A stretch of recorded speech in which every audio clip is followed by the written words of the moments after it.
It was the first day of school. Teacher Lisa Freeman was preparing to tell her class about a phone call she got just a few days earlier. It was from her son Matt, a 29-year-old Marine captain who had just arrived in Afghanistan.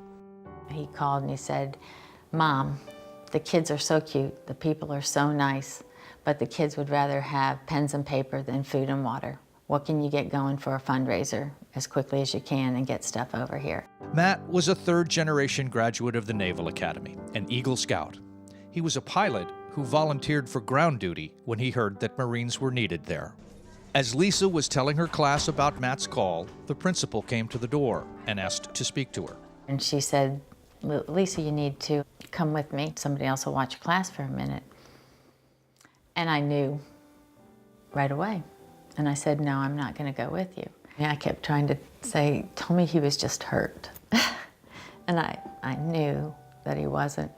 And then she said, "No, there are people waiting for you in the office." And I collapsed in the hall. And they carried me into the office across from where I was teaching, and we proceeded to let the Marines come to me, and they had to formally tell me, even though I knew. And then my world was different. In Afghanistan, they stood in line for over an hour to pay tribute. We've lost an American, we lost a Marine. A wife has lost a husband, a family has lost a son and a brother. But I felt he has a greater calling now. He's went to get something ready for all of us who one day will go to be where he is. So,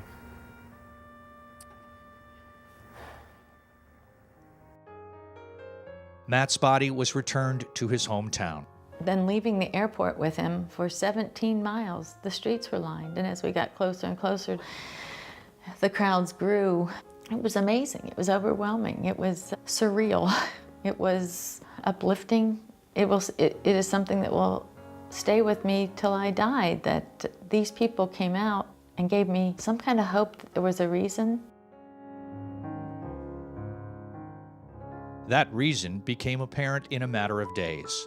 Local Boy Scouts answered Matt's call, collecting school supplies and sending them to his unit in Afghanistan. It's amazing to see what can be accomplished when people come together and have the heart for something. A few months later, more than 700 people were there as Matt's widow, Teresa, flipped the ceremonial switch launching the Matthew Freeman Project, Pens and Paper for Peace.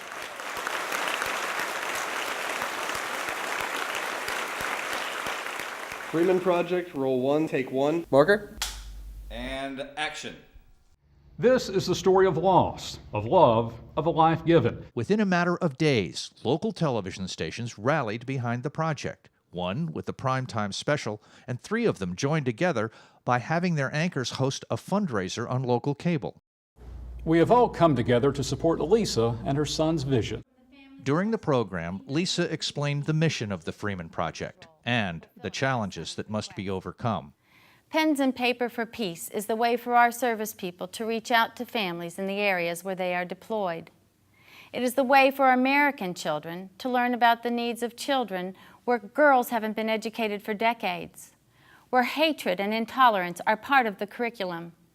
It is the way for children in countries like Afghanistan to learn to see us in a positive light. It's not going to be easy.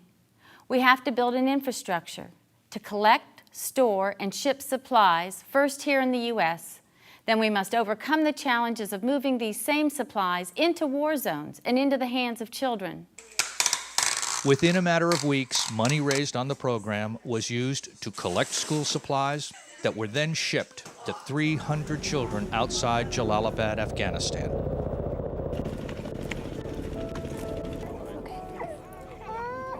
He wrote his name and his father's name.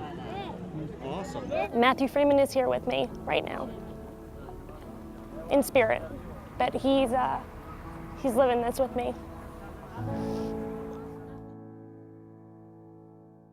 I'm a wife. I am a mother. I'm a father. I'm a husband. I'm a grandmother. I'm a daughter. I'm a student. I am an artist. I'm a high school classmate of Matthew's mother, Lisa. I'm a friend. I'm a donor. I'm an entrepreneur. I'm a singer. I work behind the camera. I'm a journalist. I'm a visionary. I'm a fighter. And I'm a believer. I'm an airman. I am an Army brat. I'm a citizen. And I'm a veteran. Matthew Freeman's dream of fighting the enemy by providing supplies to children in war-torn nations lives on. Having school supplies collected by American school children and delivered by American military personnel can help to end this war. Matthew Freeman's legacy was one of peace, and I'm here to continue that legacy. Matthew made the call, but he needs us to send the message. I gave to the Freeman Project. I will continue to do so. Please join me. Join me. Join me. Join me. Join me. Join me. Support the Freeman Give to the Freeman Project. Project. I give to the Freeman Support the Freeman Project. I do.